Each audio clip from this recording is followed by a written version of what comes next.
طبعا هو الملعب الفرعي ما بقاش زي الملعب الرئيسي، بس انا ليا يمكن اختلف مع حضرتك في الجزئيه دي.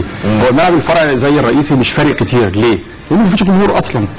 يعني يعني مفيش جمهور. انا اقصد الابعاد، يعني لكن بالنسبه للابعاد لكن بالنسبه اللي هو ملعب قانوني، ما هو الملعب القانوني او الدولي حاجتين، اللي هو بيبقى 90 متر او 110 متر، تمام، والاثنين دوليين.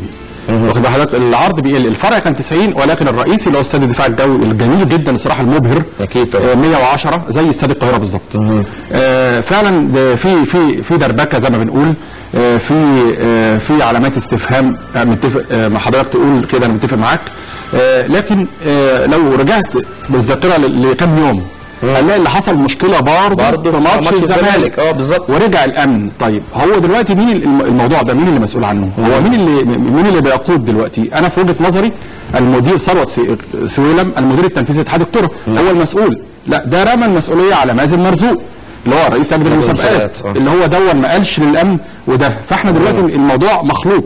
طب هل ثروت سويلم المدير التنفيذي هو المسؤول ولا رئيس لجنه المسابقات؟ انا اعتقد المسؤوليه متضامنه بين الاثنين، لان انت كرئيس لجنه المسابقات انا بشرف عليك مدير تنفيذي الاتحاد، وبالتالي وخاصه ان هو عقيد شرطه كمان في يعني تبع الشرطه في وزاره الامن، فبالتالي يبقى في سيطره اكتر اللي هو يعرف ويوجه الامن للمباراه ويقول. لان الموضوع عمليه فاكس زي ما حضرتك عارف، يبقى اختار لمديريه الامن القاهره، خاصه الدفاع الجوي تابع للقاهره. نعم. وبعد القرار الاخير اللي هو السويس والاسماعيلي مش هيلعبوا على ملاعبهم نتيجه للمشاكل اللي حضرتك عارفها واللي احنا نتمنى يا رب اللي نخرج منها ونبقى احسن بكتير من الاول، فتتلعب على الدفاع الجوي. انا اعتقد ان المشاكل دي مشاكل مع الوقت ان شاء الله هتبدا تروح، لكن في مسؤوليات وعلامه استفهام. اكيد. رئيس لجنه المسابقات انا بحمله مسؤوليه مازن مرزوق مع كل التقدير والاحترام لشخصه. نعم. العقيد ثروت سويلم مع كل الاحترام لشخصه كمدير تنفيذي، لكنه هو مسؤول عن هذه الجزئيه في تنظيم كواليس مباراه الاسماعيلي والاتحاد الشرطه.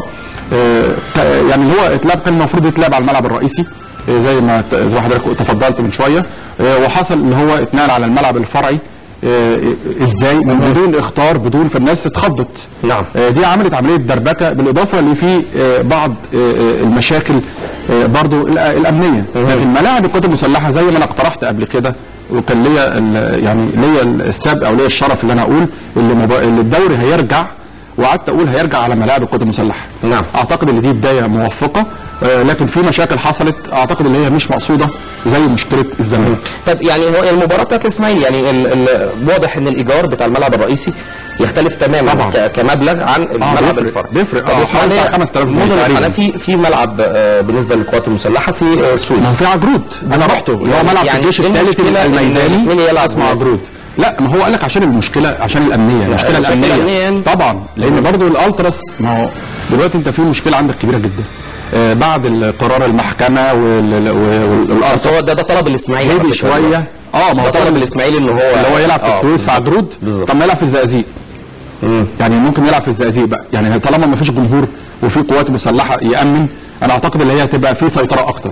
لكن السويس بالنسبه للاسماعيليه هتبقى قريبه، وبالنسبه لبورسعيد اعتقد اللي هيحصل مشاكل. انا ارفض، انا لو اتحاد الكوره، انا كمسؤول في اتحاد الكوره، وبتقول لي يا ياسر انت مسؤول رايك ايه؟ اقول لك ارفض تماما اللي الاسماعيلي يلعب على ملاعب عجرود في الجيش الثالث، رغم الملعب رائع انا شفته طبعا.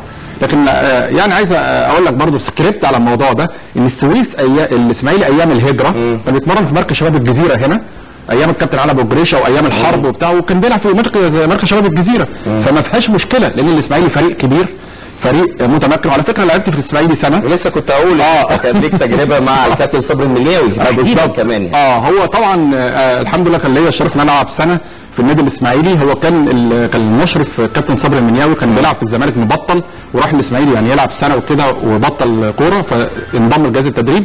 انا كان بلعب فريق 17 سنه. نعم. وكان فريق 16 سنه الجمهوريه اللي كان فيه محمد صلاح ابو جريشه، وكان فيه لعيب حبيب جدا الاستاذ محمد، لو قلت لك عليه ومشوه في الاسماعيلي، يعني قعد لعب السنه دي ومش اسمه وحيد فايز، حريف جدا، حريف يعني، ده لعيب كان عالي جدا لو كمل في الاسماعيلي. هم مشوه عشان اهلاوي يعني انا عايز اقول لك بيميل للاهلي. اسمه وحيد فايز وانا عارفه كويس لان لعبت، هو كان فريق 16 سنه جمهوريه ساعتها، ومحمد صلاح ابو جريشه، ولكن الفريق الاكبر منه شويه. هو في كلام بيتقال ان بركات يميل الى الزمالك. والله هقول لك على حاجه، ما فيش يعني مشكله يعني اقصد ان مفيش الموضوع مشكلة. يعني مش ما فيهوش اي مشاكل خالص يعني. ليه؟ وخالد الغندور اهلاوي، خالد الغندور يقال ان هو خالد الغندور اهلاوي. لا يا راجل. يعني بيقال، بس هي دي مش مشكله، انا شايف الموضوع ده مش مشكله اهلي ولا زمالك في اطار الاحتراف اللي احنا بالظبط. بنمارسه دلوقتي. انا انتمائي للون التيشيرت او اللي انا بلبسه، انا ماليش دعوه اهلي ولا زمالك، مش هيروحوا النار، المهم ان هو يركز مع فرقته وربنا يكرمه يبقى مخلص للتيشيرت او الفانلة اللي اكيد، بيرتديها. ويا رب يعني مشكله الملعب دي او الملاعب تنتهي في اقرب وقت. لكن خليني اتكلم ايضا في الاسماعيلي لان مش عايزين نبعد كتير. مشكله احمد خيري ويعني التلكؤ وعدم التجديد او عدم التجديد مع اداره النادي، واداره النادي حست ده، والعميد ابو السعود رئيس النادي بيقول يعني انه في مفاوضات ومحاولات مع احمد خيري. لكن في اخبار يعني في الاسماعيليه بتقول ان احمد خيري في كلام مع كامل ابو علي انه ينتقل الى النادي المصري، وفي اخبار اخرى ان في تعاقد معاه مع نادي MP. كنا عايزين نعرف حقيقه الموضوع ده لان كان في يعني ظهور كده علامات من قبل رابطه مشجعي الاسماعيلي